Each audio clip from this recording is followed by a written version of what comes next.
एक शख्स जिसे लोग टिड्डा कहते थे, अपनी बीवी को लेकर अपने मुकामी गांव से निकलकर दूसरे गांव में सेटल हो गया। फैसला किया इस नए गांव में अपनी नई शनाख्त पैदा करूंगा।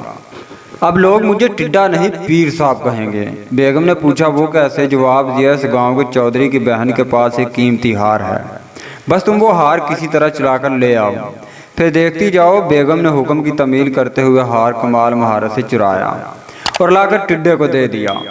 दूसरी जानब गांव में हंगामा हो गया। हार की खबर जंगल में दरख्तों की तरह फैल गई।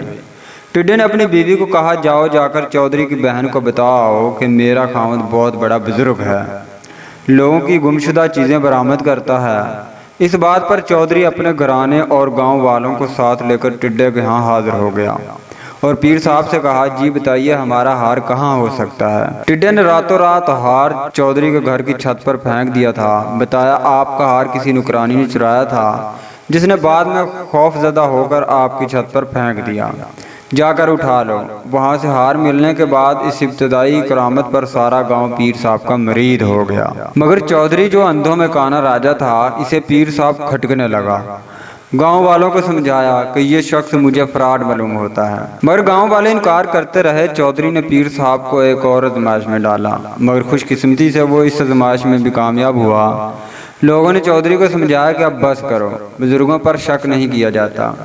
चौधरी परेशान हो गया और अहद कर लिया, जो भी हो मैं इस पीर का भांडा फोड़ के ही छोड़ूंगा। आखिर एक दिन चौधरी ने ऐलान किया, कल खुले मैदान तमाम गांव के लोग इकट्ठे होंगे। अगर पीर साहब ने बता दिया कि मेरे हाथ में क्या है, तो मैं सबके सामने इसके हाथ चूम लूंगा और इसका मरीद बन जाऊंगा। सब लोग पीर समेत मैदान में पहुंच गए। चौधरी घर से निकला तो सोचता रहा हाथ में क्या पकड़ा जाए।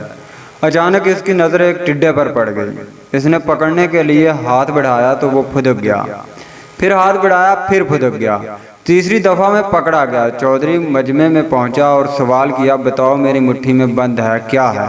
इससे पहले कि पीर साहब जवाब देता कि नाज पान मसाला। एक गहरी सोच में डूब गया।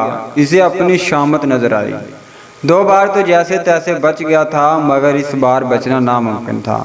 लिहाजा मायूसी में आसमान की तरफ देखा, चेहरा उठाया और अपने आप को कोसते हुए कहा, हाय रे टिड्डे, पहली छलांग में तू बच गया था, दूसरी छलांग में भी बच गया, मगर अब तीसरी दफा तुम गिरफ्त में आ गए। ये सुनते ही चौधरी टिड्डा अलमरूफ पीर साहब के पांव से लिपट गया, धाड़े मार मार कर माफिया मांगने लगा।